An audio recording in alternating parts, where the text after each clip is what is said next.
नमस्कार, good evening, Radhe Radhe, जय श्री कृष्णा। एक बार फिर से आप सभी महारथियों का हार्दिक स्वागत है आपके अपने YouTube चैनल अशोका दा एग्जाम गुरु पर। तो मेरी प्यारे साथियों, आज की क्लास में डिस्कस करेंगे संख्याओं पर आधारित ऐसे 30 प्रश्न जो आपके विगत परीक्षाओं में पूछे जा चुके हैं। कई प्रश्न तो मेरे प्यारे साथियों ऐसे हैं जो बार बार रिपीट होते हैं, तो इसलिए मैं आपको सभी प्रश्न पूछे हुए प्रश्न लेकर आया हूं। और ये प्रश्न आपका REET, UP TET, C TET, super TET या विभिन्न जो भी स्टेट टेट होते हैं उन सभी परीक्षाओं के लिए बेहद इंपॉर्टेंट हैं। वैसे तो प्यारे साथियों हम यूपी टेट और सुपर टेट को टारगेट लेकर चल रहे हैं, लेकिन ये वीडियो सभी टेट एग्जाम के लिए इंपॉर्टेंट है, तो सभी साथियों को देखना चाहिए। मेरे प्यारे साथियों, यकीन मानिए ये 30 प्रश्न करने के बाद आपको कुछ भी एक्स्ट्रा नंबर्स से संबंधित नहीं पढ़ना पड़ेगा।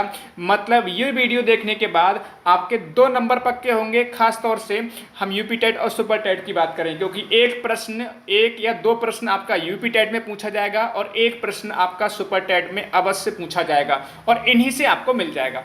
और मेरे प्यारे साथी, इनमें कुछ प्रश्न ऐसे प्रश्न हैं, क्योंकि आप सभी साथी जानते हैं कि हर एक प्रश्न में 4 ऑप्शन होते हैं।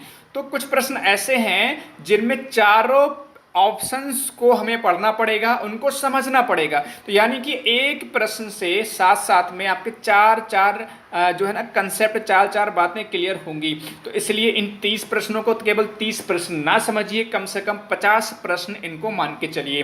तो मेरे प्यारे साथियों, चलिए बिना देर किए स्टार्ट कर रहे हैं आज की क्लास। यदि आपको क्लास पसंद आए तो लाइक, शेयर, कमेंट करना ना भूलें। जो साथी हमारे साथ पहली बार जुड़े हैं, चैनल को सब्सक्राइब कर लीजिएगा। साथ ही साथ आप कमेंट करते हुए चलेंगे।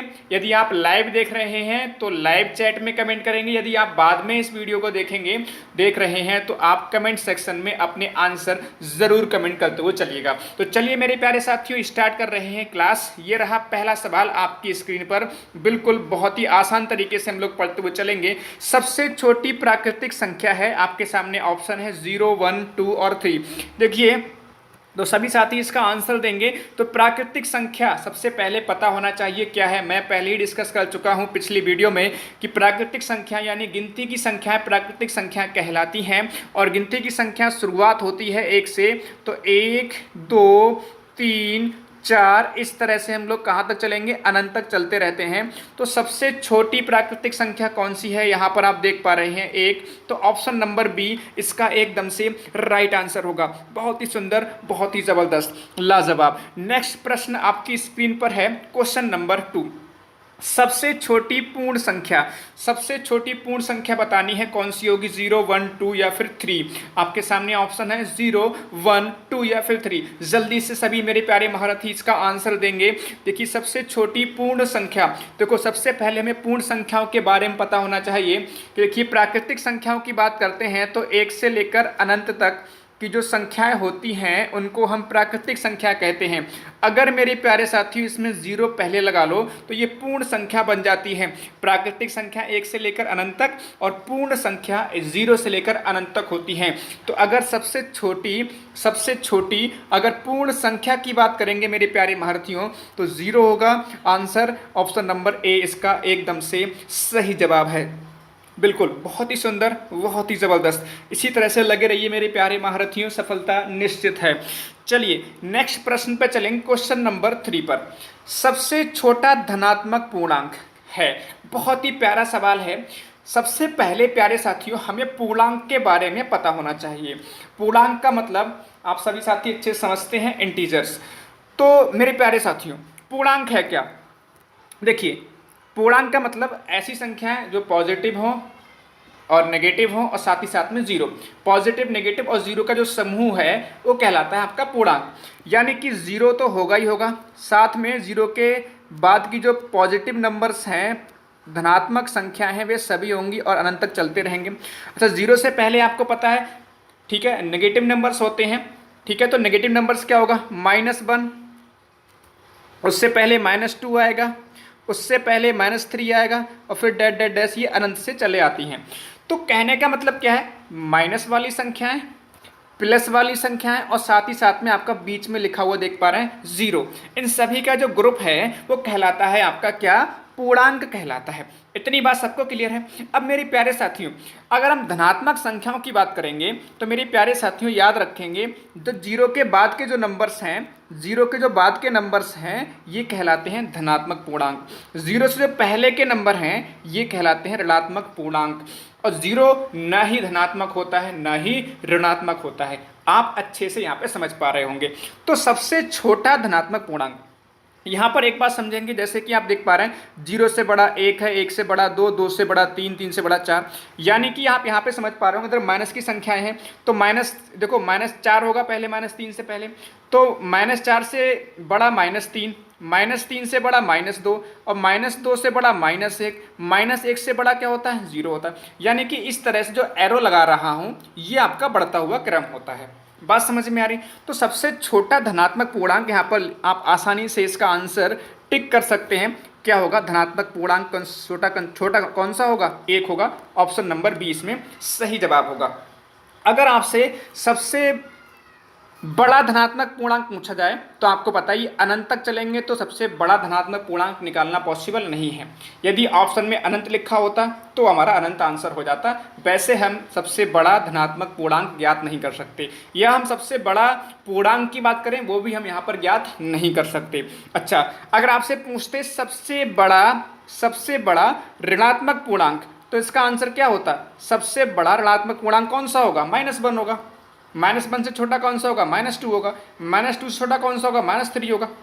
तो सबसे अगर बड़ा ऋणात्मक पूर्णांक पूछें तो इसका आंसर -1 होता, लेकिन इस सवाल में क्या है? सबसे छोटा धनात्मक पूर्णांक, तो क्या होगा? 1 होगा। कई बार मन में विचार आता कि 0 होना चाहिए, 0 नहीं, 0 ना ही धनात्मक है ना ही ऋणात्मक है। चलिए अगले प्रश्न पे चलेंगे। हाँ बिल्कुल, आपको प्रश्न दिखाई दे रहा होगा सबसे बड़ा ऋणात्मक पूर्णांक। अभी देखो बताया मैंने, सबसे बड़ा ऋणात्मक पूर्णांक क्या बताया मैंने आपको? -1 बताया था। क्या बताया था? मैंने -1 बताया था। आपको याद आ रहा होगा। बिल्कुल, बहुत ही सुंदर। आप सभी लगातार अपने आंसर्स भी दे रहे हैं, बहुत ही जबरदस्त, लाजवाब। चलिए मेरे प्यारे महारथियों, अगले सवाल पर चलेंगे, क्वेश्चन नंबर 5 पर। बहुत ही सुंदर। निम्न में से कौन सा कथन सत्य है? सत्य का मतलब यह है कि मेरे प्यारे साथियों, एक सही होगा 3 गलत होंगे, एक सही होगा 3 गलत होंगे। तो मेरे प्यारे महारथियों, कह रहे हैं 0 धनात्मक है, तो भाई 0 धनात्मक नहीं है। ठीक है, 0 ऋणात्मक है, 0 धनात्मक तथा ऋणात्मक दोनों है। 0 ना ही धनात्मक है ना ही ऋणात्मक। अभी मैंने डिस्कस किया था मेरे प्यारे महारथियों कि 0 नेगेटिव नंबर्स और पॉजिटिव नंबर्स के बीच में आता है, तो ना ही धनात्मक है ना ही ऋणात्मक है। 0 के राइट हैंड साइड या 0 से जो बड़ी संख्या होती हैं वो पॉजिटिव नंबर्स होते हैं, और 0 से छोटी संख्या होती है वो नेगेटिव नंबर्स होते हैं। तो यानी कि 0 हमारा ना ही धनात्मक है ना ही ऋणात्मक है। ध्यान रखिएगा मेरे प्यारे साथियों, ऐसे छोटे छोटे प्रश्न अक्सर एग्जाम में गलत हो जाया करते हैं। चलिए अगले प्रश्न पे चलेंगे, क्वेश्चन नंबर 6 पर। निम्न में से कौन सा कथन असत्य है? अब देखिए, निम्न में से कौन सा कथन असत्य है, इसका मतलब मेरे प्यारे महारथियों बहुत ही आसान सी बात है कि इसमें 3 सही ऑप्शन होंगे और 1 गलत होगा, और जो गलत ऑप्शन है वही हमने यहाँ पर टिक करना है। तो आसानी से देखते हैं कौन कौन सा सही है और कौन सा गलत है। तो प्रत्येक धनात्मक पूर्णांक, एक सेकेंड, हाँ, प्रत्येक धनात्मक पूर्णांक 0 से बड़ा होता है। बिल्कुल, बहुत ही सिंपल सी बात है, क्योंकि 0 के बाद 1 2 3 ऐसे करके आता है। तो धनात्मक पूर्णांक कहाँ से शुरुआत होती है? 1 से। तो प्रत्येक धनात्मक पूर्णांक 0 से बड़ा होगा। ये ठीक है बिल्कुल। अच्छा, प्रत्येक ऋणात्मक पूर्णांक 0 से छोटा होता है। तो 0 से छोटा होता है, आपको पता है, -1 -2, आपको बात समझ में आ रही होगी। तो प्रत्येक ऋणात्मक पूर्णांक जो है 0 से छोटा होता है। बिल्कुल बिल्कुल सही बात बोली इन्होंने। अच्छा, सबसे छोटा धन पूर्णांक 1 है। बिल्कुल, सबसे छोटा धन पूर्णांक 1 ही तो है। 0 प्राकृतिक संख्या है, 0 प्राकृतिक संख्या है। तो मेरे प्यारे महारथियों, 0 प्राकृतिक संख्या है, गलत। 0 प्राकृतिक संख्या नहीं है। बात समझ में आ रहा है? 0 पूर्ण है और पूर्णांक भी है, ध्यान रखेंगे। प्राकृतिक संख्या 1 से स्टार्ट होती है मेरे प्यारे साथियों, यानी कि गलत बोला इन्होंने, और गलत ही हमें टिक करना था। ठीक है, तो ऑप्शन नंबर डी सही होगा, मतलब ऑप्शन नंबर डी इसमें टिक करना है। ऑप्शन नंबर डी हमारा गलत है। नेक्स्ट प्रश्न पे चलेंगे, क्वेश्चन नंबर 7 पर। ठीक, क्वेश्चन नंबर 7 क्या है? जब एक ऋणात्मक पूर्णांक को एक अन्य ऋणात्मक पूर्णांक से घटाते हैं तो परिणाम का चिन्ह है। देखिए जब हम क्या करेंगे, कोई माइनस की संख्या होगी उससे हम माइनस की संख्या घटाएंगे तो हमारा रिजल्ट क्या होगा घटाने के बाद। तो ये कह रहे हैं सदैव ऋणात्मक होता है, सदैव धनात्मक होता है, कभी ऋणात्मक नहीं होता है, पूर्णांक के संख्यात्मक मानों पर निर्भर करता है। तो जल्दी से सभी मेरे प्यारे साथी इसका जवाब देंगे। जब हम एक माइनस की संख्या से दूसरी माइनस की संख्या घटाते हैं तो फिर परिणाम क्या होगा। ये कह रहे हैं सदैव हमेशा माइनस की संख्या मिले घटाने के बाद, क्या हमेशा पॉजिटिव संख्या मिलेगी, या ये कह रहे हैं कभी माइनस की संख्या नहीं मिलेगी। ये कह रहे हैं संख्याओं के जो हमारी पूर्णांकन की संख्याओं के संख्यात्मक मानों पर निर्भर करता है। तो चलिए एग्जाम्पल समझ लेते हैं। जैसे मान लो प्यारे साथियों, हमने एक संख्या ली 5 और एक संख्या ले ली मान लीजिए -7, ये ले लिया। तो घटा के देखो आपको मालूम पड़ जाएगा। -5 से अगर घटाओगे -7 घटाओगे तो बेहद आसान सी बात, -5 में से -7 घटाओगे तो माइनस की गुणा अगर माइनस से होगी तो प्लस बन जाएगा, +7। और जिसका ज़्यादा होता है उसी का बचता है, तो प्लस का 2 बच रहा है यहाँ पर, है ना। -5 में 7 यहाँ पर देख पा रहे हैं तो प्लस का 2 बच रहा है, तो यहाँ से तो प्लस का मिल रहा है। बात यहाँ पे सबको समझ में आ रही, धनात्मक मिला। लेकिन अगर -7 से आप -5 घटाओ फिर, अब बताओ क्या होगा। जब -7 से -5 घटाओगे तो आपका ये प्लस का 5 हो जाएगा। बात समझ में, माइनस की गुणा होगी तो प्लस का 5 हो जाएगा। अब -7 और +5 में क्या आएगा, माइनस का 2 आ रहा है। देखो संख्याएं हमने सेम ली हैं, बस पहले क्या किया, पहले -5 से -7 घटाया फिर -7 से -5 घटाया। बात सबको समझ में अच्छे से आ रही। तो मेरे प्यारे साथी पहली बार में पॉजिटिव का 2 आया, फिर बाद में नेगेटिव का 2 आया, मतलब माइनस का 2 आया, पहली बार में प्लस का 2, बाद में माइनस का 2। अब ये कह रहे हैं सदैव ऋणात्मक होता है, सदैव ऋणात्मक तो नहीं होता प्यारे साथियों, सदैव धनात्मक भी नहीं हो रहा क्योंकि हमारा एक बार प्लस आ रहा है एक बार माइनस आ रहा है। कभी ऋणात्मक नहीं होता, ये भी गलत कह रहे हैं प्यारे साथियों, क्योंकि आपने अभी देखा ऋणात्मक हमारे पास आया। यानी कि संख्यात्मक मानों पर निर्भर करेगा। जो संख्यात्मक मान, जैसे संख्यात्मक मानों का मतलब ये है, पहले आपने -5 से घटाया -7 तो प्लस का आया, अगर -7 से -5 घटा रहे हो तो प्लस आपका माइनस का 2 आ रहा है। यानी क्या संख्यात्मक मानों पर डिपेंड कर रहा है कौन सी संख्या में से कौन सी संख्या घटा रहे हो, तो उसी हिसाब से आपका साइन आएगा। बात सबको समझ में आ रही है। ऑप्शन नंबर डी इसका करेक्ट आंसर होगा, ऑप्शन नंबर डी इसका एकदम से करेक्ट आंसर हो जाएगा। तो चलिए मेरे प्यारे महारथियों अगले सवाल पर चलेंगे, क्वेश्चन नंबर 8 पर। ये बेहतरीन सवाल है, आई थिंक शायद ये किसी एग्जाम में पूछा हुआ सवाल है, नहीं हाँ ये नहीं, अगला जो सवाल होगा वो पूछा हुआ होगा। क्या है इसमें, कौन सा कथन असत्य है। प्रत्येक धनात्मक पूर्णांक प्रत्येक ऋणात्मक पूर्णांक से बड़ा होता है। इसमें तो कोई दिक्कत वाली बात नहीं है, कह रहे हैं प्रत्येक धनात्मक पूर्णांक प्रत्येक ऋणात्मक पूर्णांक से बड़ा होता है। आपको पता है कि जो प्लस वाली संख्या होती है माइनस वाली संख्याओं से हमेशा बड़ी होती हैं, इसमें कोई डाउट ही नहीं है। इसका मतलब ये सही है, हमें देखना है असत्य। दूसरा ऑप्शन है मेरे प्यारे साथियों, किन्हीं दो धनात्मक पूर्णांकों का योग सदैव पूर्णांक से बड़ा होता है। ये बात भी बिल्कुल ठीक है। जैसे आपने 5 में 8 जोड़ा तो भाई दोनों से बड़ा होगा, तो योगफल मिल रहा है 13, तो दोनों से बड़ा हो रहा है, इसमें कोई डाउट ही नहीं है। ठीक है, चाहे कुछ भी जोड़ लो, 2 में जोड़ोगे 3 तब भी देखो 5 आएगा, तो दोनों से बड़ा हो रहा है, 2 से ही बड़ा है 3 से ही बड़ा है, तो ये तो सदैव बड़ा ही होगा। ये भी ठीक है, हमें देखना है गलत। किन्हीं दो ऋणात्मक पूर्णांकों का योग सदैव दोनों पूर्णांकों से छोटा होता है, ये भी ठीक बात है। देखो -5 में अगर -3 हमने जोड़ दिया, जोड़ोगे तो ऐसे करके जोड़ोगे ना, एक सेकंड, जैसे मान लो -5 लिया और आपने -3 लिया और इन दोनों को जोड़ दिया, जोड़ोगे तो आपको पता है -5 और माइनस प्लस की गुणा होगी तो -3, तो माइनस का कितना, -8 आएगा। तो जितनी आपकी माइनस की संख्या बड़ी होगी उतनी छोटी होती है। तो भाई आपको पता है कि -5 और -3 से -8 छोटा है। ये फिर आसान बात आपको पता है कि जो माइनस की संख्या होती है उसमें उल्टा चलता है, जितनी माइनस की संख्या बड़ी होगी उतनी छोटी होती है। ठीक है ना, देखने में जितनी बड़ी दिखाई दे माइनस की संख्या उतनी छोटी होती है। सबसे बड़ी माइनस की में कौन सी, -1 होती है, फिर उससे छोटी -2 होती है, फिर उससे छोटा -3 होता है, उससे छोटा -4 होता है, उससे छोटा -5 होता है, ऐसे करके चलता है। तो ये कह रहे हैं सदैव दो ऋणात्मक पूर्णांकों का योग सदैव पूर्णांकों से छोटा होता है, बिल्कुल सही बात है। ठीक है, तो किन्हीं दो ऋणात्मक पूर्णांकों का योग सदैव दोनों से बड़ा होता है, तो ऑप्शन नंबर डी हमारा गलत होगा। अभी हमने देखा ऑप्शन नंबर डी हमारा क्या हो जाएगा, गलत हो जाएगा।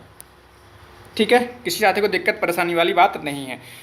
दो माइनस की संख्याओं को जोड़ करके देख लो, आपको पता चल जाएगा। जब भी दो माइनस की संख्याओं को आप ऐड करोगे तो छोटा आएगा, संख्याओं से हमेशा छोटा आता है। और ये कह रहा है बड़ा, ये कह रहे हैं बड़ा होता है, तो इसका मतलब गलत हो गया और गलत ही हमें टिक करना है। तो ऑप्शन नंबर डी इसमें टिक करना है आपको।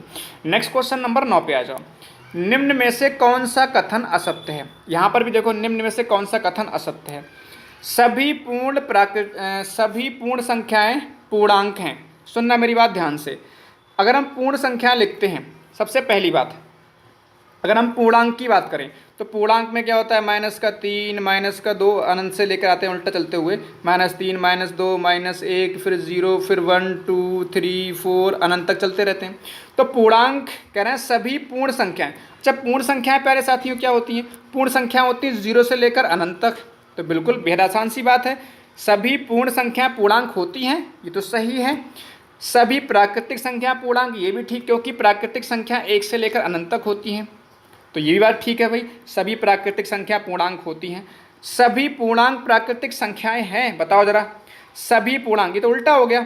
तो अब ये वाला जब ऑप्शन ठीक है तो ये गलत होगा और हमसे गलत ही पूछा गया है। तो इसका आंसर टिक क्या करोगे? इसका आंसर टिक करोगे आप सी, क्योंकि कह रहा है सभी पूर्णांक प्राकृतिक संख्याएं हैं। प्राकृतिक संख्याएं केवल 1 से लेकर अनंत तक होती हैं, जबकि पूर्णांक में माइनस की संख्याएं भी आती हैं। तो कैसे पॉसिबल है? सभी पूर्णांक प्राकृतिक संख्या हो ही नहीं सकते। हाँ, सभी प्राकृतिक संख्याएं पूर्णांक तो हो सकती हैं, होती हैं, ठीक है, लेकिन सभी पूर्णांक प्राकृतिक संख्याएं नहीं होती हैं। तो यही हमारा असत्य है। बाकी आप देखो 0 पूर्णांक है, बिल्कुल 0 देखो पूर्णांक में आ रहा है 0। तो गलत कौन सा हो रहा है? सी वाला।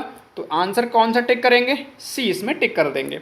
नेक्स्ट प्रश्न है आपकी स्क्रीन पर, क्वेश्चन नंबर 10। सबसे छोटी सम संख्या, कई बार एग्जाम में पूछा गया, सबसे छोटी सम संख्या। तो सम संख्या कौन सी होती हैं? वे संख्याएं जो 2 से पूर्णतः विभाजित हो जाती हैं। तो सबसे छोटी कौन सी? 2, फिर 4, फिर 8, 6, फिर 8, अनंत तक चलते रहेंगे। तो सबसे छोटी सम संख्या कौन सी होगी? ऑप्शन नंबर सी इसमें ठीक होगा। नेक्स्ट प्रश्न पे चलेंगे, सबसे छोटी विषम संख्या। तो विषम संख्या क्या होती है मेरे प्यारे साथियों? जो 2 से ना कटें, जो 2 से ना कटें। सबसे पहली कौन सी होगी? 1, फिर 2 क्यों होगा? 3 होगा, 3, फिर 5, फिर 7, फिर 9, मतलब 2 से ना कटे तो विषम। तो सबसे पहले कौन संख्या होगी? छोटी कौन सी होगी? 1 इसमें आंसर होगा, ठीक है। कई बार आपके मन में विचार आता है कि 3 मत टिक करना मेरे प्यारे साथियों, आप अक्सर गलती करते हैं। सबसे छोटी विषम संख्या 1 होती है, ठीक है। नेक्स्ट प्रश्न पे चलेंगे, सबसे छोटी अभाज्य संख्या। तो सबसे छोटी अभाज्य संख्या कौन सी होती है? आपको पता है इसका आंसर क्या होगा? Option number B. सबसे छोटी अभाज्य संख्या कौन सी होती है? 2। अभाज्य संख्या वे संख्या होती है जो किसी अन्य संख्या से ना कटें। तो देखो, और इसमें एक कंडीशन मैंने और बताई थी कि इसमें केवल 1 और स्वयं से विभाजित होती हैं। वे संख्या जो केवल 1 और स्वयं से विभाजित होती हैं तो वे संख्या कहलाती हैं अभाज्य संख्या। सबसे छोटी अभाज्य संख्या 2।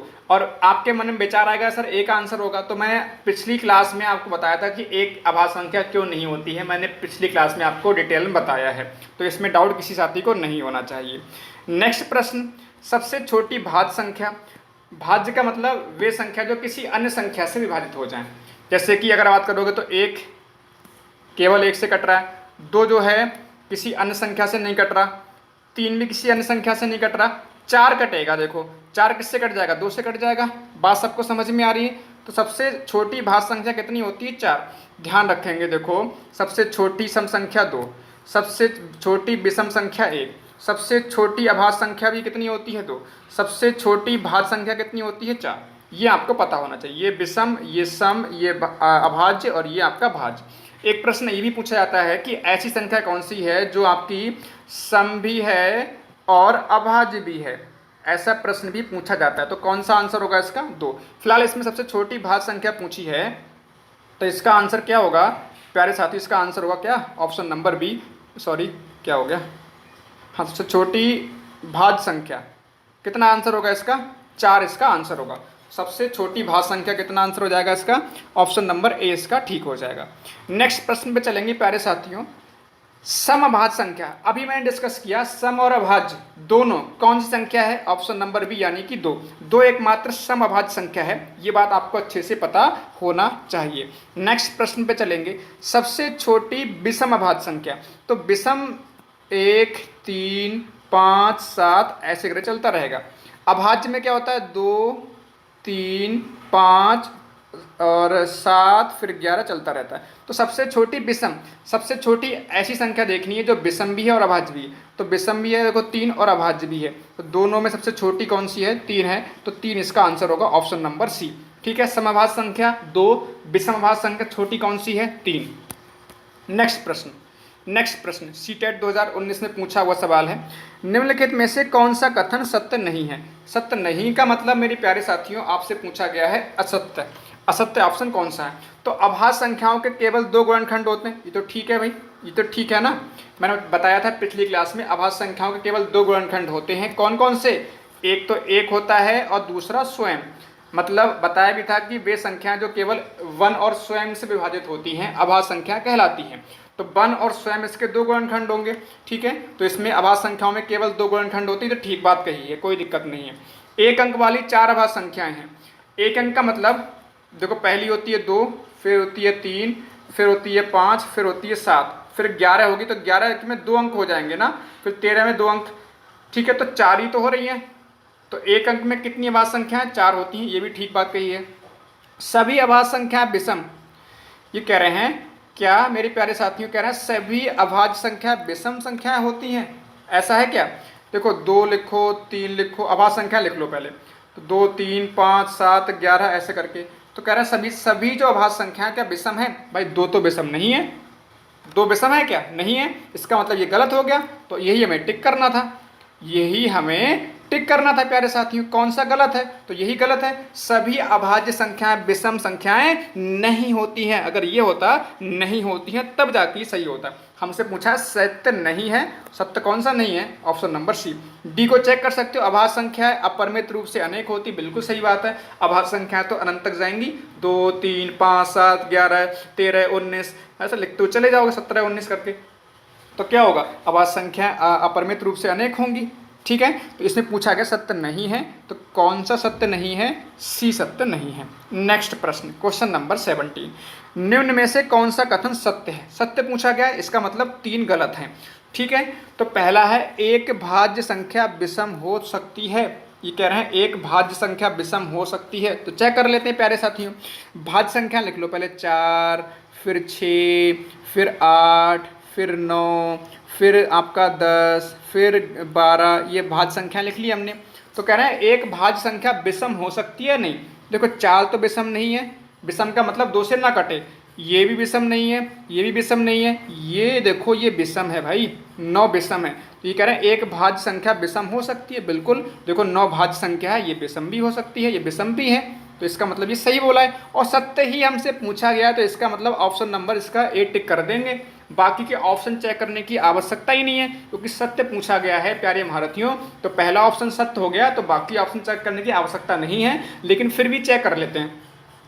कोई समअभाज्य संख्या नहीं है, गलत कह रहे हैं भाई। तो एक ऐसी संख्या है जो समअभाज्य है, ठीक है, गलत कह रहे हैं ना। ये 2 अभाज्य संख्याओं का योगफल सदैव अभाज्य होता है क्या? देखो एक संख्या 3 ले ली हमने अभाज्य, एक संख्या 5 ले ली, क्या इनका योगफल अभाज्य है? बताओ जरा।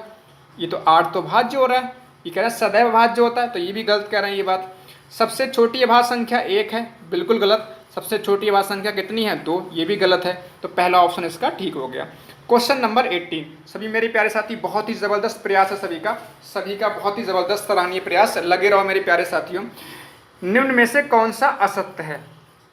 कौन सा असत्य कथन है? तो पाई अपरमेय संख्या है, बिल्कुल ये ठीक है। 0 परमेय संख्या, ये भी ठीक है। √3 अपरमेय संख्या, ये भी ठीक है। √16 अपरमेय संख्या है। देखिए परमेय संख्या, अगर हम पाई की बात करें तो पाई हमारा अपरमेय है और 22/7 हमारा परमेय है। इसको मैं बहुत अच्छे से पिछली क्लास में बता चुका हूँ, जिन्होंने नहीं देखा जाके देख लीजिएगा। अच्छा 22/7 क्या होता है? परमेय, और पाई क्या है? हमारा अपरमेय, ध्यान रखेंगे, ठीक है। अच्छा मैंने एक बात और बताई थी कि अगर रूट वाली वैल्यू हो, तो अगर जिनका रूट पूरा निकला, जिनका वर्गमूल पूरा निकल आए या घनमूल पूरा निकल आए तो वो परमेय होती है। जिनका पूरा ना निकले तो वो अपरमेय होती हैं। तो देखो 16 का वर्गमूल निकालोगे 4 आ जाएगा, और 4 कैसा होगा? फिर 4/1 आप लिख पाओगे, 4/1 लिख पाओगे। वे संख्या जिनको हम P/Q के रूप में लिख पाते हैं वो परमेय संख्या कहलाती हैं। तो अगर हम 16 का वर्गमूल निकालेंगे 4 आएगा, और 4/1 आप लिख पाओगे। अगर लिख पाओगे तो क्या होगा? परमेय होंगी। पर में होगी, सीधी सी बात है। ये कह रहे हैं पर में, तो इसका मतलब ऑप्शन नंबर डी इसका टिक कर देंगे। एक मिनट, ऑप्शन नंबर डी इसका टिक कर देंगे। असत्य पूछा है, बाकी सब ठीक हैं, ऊपर वाले ऑप्शन। असत्य पूछा है इसलिए डी टिक करेंगे। नेक्स्ट प्रश्न, पाई एक संख्या है, अभी बताया पाई जो संख्या है वो आपका अपर में है। ध्यान रखेंगे प्यारे साथियों, पाई आपका अपर में है, जबकि 22/7 आपका पर में है। इसको मैं बेहतरीन तरीके से, मैंने बहुत मेहनत करी है, पिछली क्लास में आपको समझाया है। तो पाई क्या है हमारा, एक अपर में संख्या, ऑप्शन नंबर 20 का ठीक होगा। नेक्स्ट प्रश्न, यदि P/Q एक परमेय संख्या है तो निम्न में से सत्य है। अब देखो मेरी प्यारे साथियों, परमेय संख्या डिस्कस कर ही लेते हैं यहाँ पर, जब आ ही गया तो। P/Q कह रहे हैं एक परमेय संख्या है, तो अगर परमेय संख्या है तो P हमारा पूर्णांक होना चाहिए। मतलब पूर्णांक का मतलब कोई भी पॉजिटिव नंबर हो सकता है, जीरो हो सकता है, और माइनस की संख्या कुछ भी हो सकता है। जबकि Q हमारा केवल या तो माइनस की संख्या होगी या प्लस की संख्या होगी, जीरो नहीं हो सकता। बताया था ना, अगर P/Q के रूप में लिखें तो बटे की संख्या जीरो नहीं होनी चाहिए, यानी नीचे की जो संख्या है Q वो जीरो कभी नहीं हो सकता। अब जीरो नहीं होगा तो या तो प्लस की संख्या होगी नीचे, या फिर माइनस की होगी। ऊपर चाहे प्लस हो चाहे माइनस हो चाहे जीरो, कोई फर्क पड़ने वाला नहीं है। तो कहना है P केवल धनात्मक पूर्णांक हो सकता है। क्या P आप देख पा रहे हैं यहाँ पर, क्या P केवल धनात्मक है? गलत कह रहे हैं भाई, ऋणात्मक भी है, जीरो भी हो सकता है। P केवल ऋणात्मक पूर्णांक हो सकता है, गलत, फिर से गलत बोला इन्होंने। P भाई साहब पॉजिटिव भी हो सकता है, जीरो भी हो सकता है, माइनस का भी हो सकता है, ये भी गलत बात कही है इन्होंने। Q केवल धनात्मक पूर्णांक, अब देखो Q की बात करोगे मेरे प्यारे महारथियों, तो Q हमारा माइनस का भी हो सकता है, प्लस का भी हो सकता है। और ये कह रहे हैं Q केवल धनात्मक होता है, तो ये भी गलत बोल दिया इन्होंने। Q या तो धनात्मक पूर्णांक होगा या ऋणात्मक पूर्णांक हो सकता है, जीरो नहीं। देखो वही कंडीशन बोल गए ना कि भाई जो आपका अपॉन वाली जो वैल्यू है वो या तो प्लस की हो सकती है फिर माइनस की हो सकती है, जीरो नहीं हो सकता। तो वही तो बोला है, Q या तो धनात्मक पूर्णांक होगा या ऋणात्मक। तो इसमें कौन सा सत्य हो रहा है? ऑप्शन नंबर डी इसका सत्य ऑप्शन हो रहा है। नेक्स्ट प्रश्न पे चलेंगे, क्वेश्चन नंबर 21 पे। क्वेश्चन नंबर 21 मेरे प्यारे साथियों है क्या, पाई माइनस ई क्या है? पाई माइनस ई यहाँ पर क्या है? जल्दी से, बहुत ही प्यारा सवाल है मेरे प्यारे साथियों, इसका सभी साथी जवाब देंगे। बहुत ही प्यारा सवाल है, बहुत ही प्यारा सवाल है, सभी मेरे प्यारे साथी इसका जल्दी से जवाब देंगे। बताओ भाई, पाई माइनस ई है एक धनात्मक परमेय संख्या, एक ऋणात्मक परमेय संख्या, एक अपरमेय संख्या, परमेय और अपरमेय दोनों। बहुत ही प्यारा सवाल है, बहुत ही प्यारा सवाल, जल्दी से बताओ। हाँ भाई, ध्यान रखेंगे, पाई कैसी है? पाई और ई दोनों अपरमेय संख्याएं हैं। जितनी भी कांस्टेंट होंगी, पाई, ई, साई, इस तरह की जो वैल्यू होती हैं प्यारे साथियों, ये सब अपरमेय होती हैं, ठीक है। तो अपरमेय में से अपरमेय घटाओगे तो अपरमेय ही मिलेगी, या फिर जोड़ोगे तो अपरमेय संख्या ही मिलती है। इतनी बात सबको समझ में अच्छे से आ रही होगी। तो मेरे प्यारे साथियों, पाई में से पाई को घटाओगे तो अपरमेय संख्या मिलेगी, चाहे पाई में जोड़ो ई तब भी क्या होगा, अपरमेय संख्या ही मिलेगी, चाहे घटाओ चाहे जोड़ो। जैसे कि मान लो, आपको पता है, मान लो एक अपरमेय संख्या मैंने 2 लिखी, √2 और प्लस √3, इन दोनों को ऐड किया तो जो संख्या मिलेगी वो हमारी ये भी कैसी होगी, अपर में होगी, चाहे घटाओ तो भी कैसी होगी, अपर में होगी। बात सबको समझ में अच्छे से आ रही होगी, तो ऑप्शन नंबर सी इसमें टिक करेंगे। नेक्स्ट प्रश्न है क्वेश्चन नंबर 22। दो प्राकृतिक संख्याओं का अंतर सदैव होता है। दो प्राकृतिक संख्याओं का अंतर सदैव होता है। चलो, बहुत ही ज़बरदस्त सवाल है, यकीन मानो बहुत प्यारा सवाल है ये, बहुत ही प्यारा सवाल है, बहुत ही प्यारा सवाल है। दो प्राकृतिक संख्याओं का अंतर, मान लो हमने दो प्राकृतिक संख्याएं ले ली। पहले हमने सेम दो प्राकृतिक संख्या, फटाफट जल्दी से लो। मान लो एक मैंने 5 ले लिया और एक मैंने 6 ले लिया, ठीक है। तो अगर मान लीजिए कह रहे हैं दो प्राकृतिक संख्याओं का अंतर, 6 में से 5 घटाया क्या मिला, 1। अच्छा, मैंने एक 8 ले ली और एक मैंने 5 ले ली, तो इनका अंतर कितना आ रहा है? इनका अंतर कितना आ रहा है? 3 आ रहा है। इनका अंतर कितना आ रहा है? 3। तो कह रहा है एक पूर्णांक होता है, बिल्कुल एक हमारा पूर्णांक है, कोई दिक्कत नहीं है। एक प्राकृतिक संख्या होता है, एक भी प्राकृतिक संख्या है, 3 भी प्राकृतिक संख्या है, ये भी बात सही बोली इन्होंने, ठीक है। दो प्राकृतिक संख्याओं सदैव, हाँ। अच्छा, एक संपूर्ण संख्या, ठीक है, संपूर्ण का मतलब आपका भाज्य, संपूर्ण का मतलब पूर्णांक से बोल सकते हैं। एक धनात्मक संख्या होती है। चलो अब यहाँ पे चेक करते हैं, आपको समझ में आएगा। एग्जाम्पल थोड़ा चेंज कर लेते हैं। जैसे मान लो एक संख्या मैंने 8 ली है और एक संख्या मान लो मैंने ली है 12। तो अगर आप 12 में से 8 घटाओगे तो आपका क्या आएगा, 4 आएगा। 4 कैसा है, प्राकृतिक संख्या, ठीक है।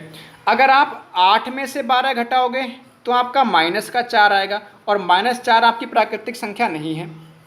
तो कह रहा है दो प्राकृतिक संख्याओं का अंतर। अच्छा, अगर हमारा संख्या मैंने सेम ले ली आपकी तो 0 आ जाएगा।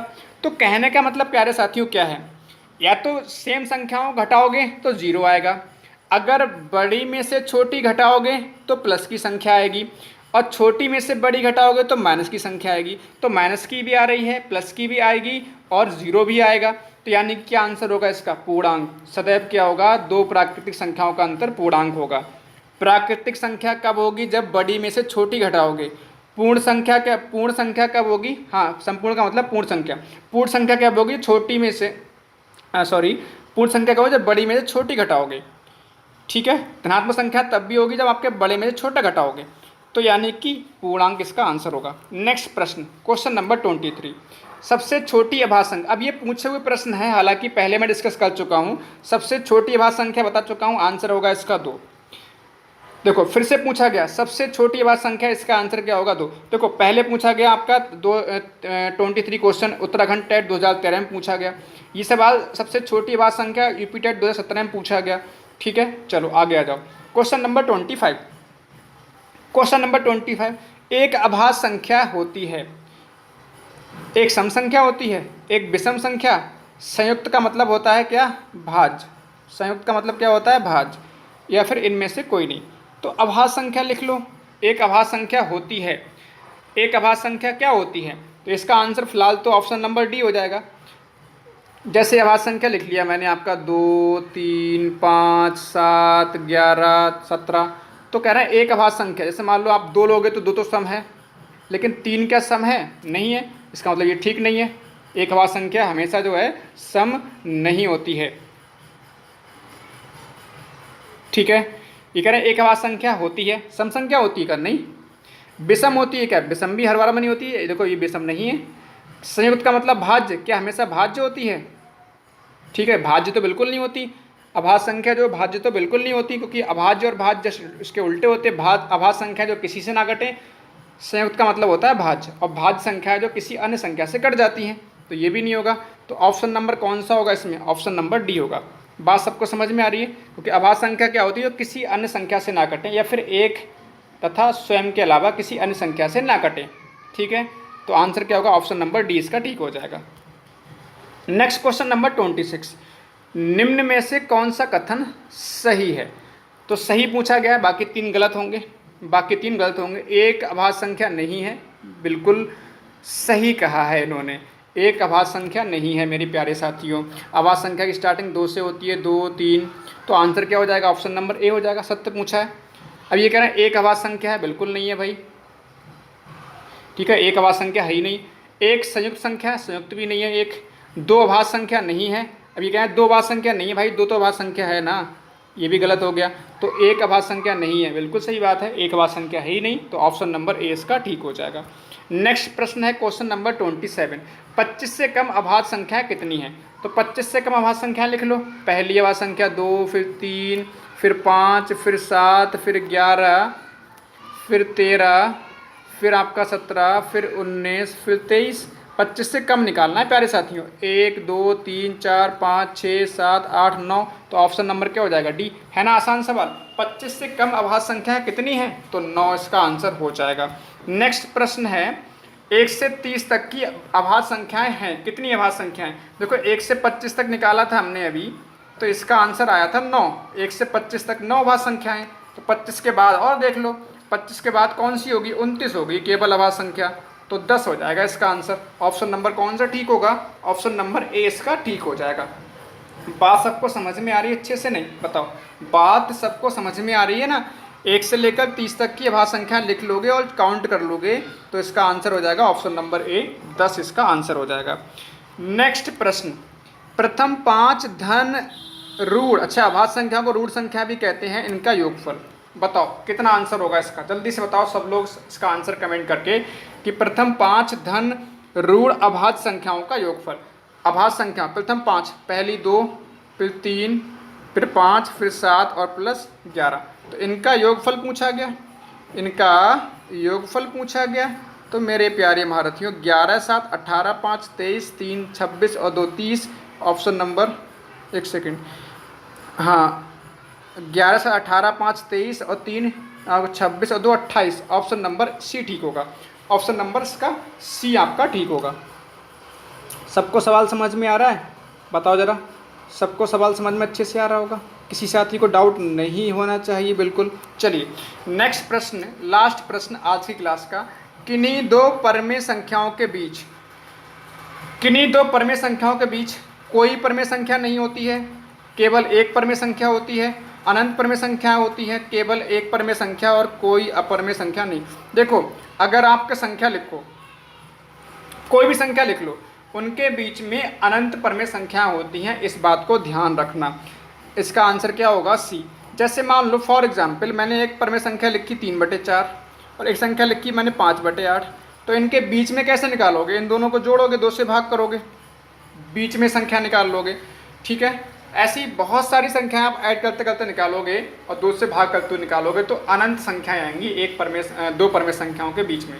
चाहे 2 संख्याएं हैं, जो परमेय संख्याएं हैं उनके बीच में अनंत परमेय संख्याएं होंगी। ऑप्शन नंबर सी इसका ठीक होगा, ठीक है। परमेय संख्याओं के बीच में परमेय संख्या कैसे निकालते हैं इसके बारे में विस्तार से डिस्कस करेंगे फिर कभी। फिलहाल अभी इतना समझ लीजिए कि 2 परमेय संख्याओं के बीच में अनंत परमेय संख्याएं होती हैं, ठीक है। तो मेरे प्यारे साथियों, ये बेहतरीन 30 सवाल हमने लिए हैं। उम्मीद है कि हर एक सवाल आपको समझ में अच्छे से आया होगा। अगर कोई डाउट है, किसी तरह की समस्या है, तो बिल्कुल आप कमेंट सेक्शन बताइएगा। अगली क्लास में आपका जो क्वेश्चन का डाउट है उसको दूर करने का प्रयास करेंगे। तो सभी महारथियों का, सभी प्यारे साथियों का बहुत बहुत धन्यवाद। जय हिंद, जय भारत, वंदे मातरम। मिलते हैं अगली क्लास में एक नए टॉपिक के साथ। नंबर सिस्टम का एक नया टॉपिक स्टार्ट करेंगे। सभी साथियों का धन्यवाद।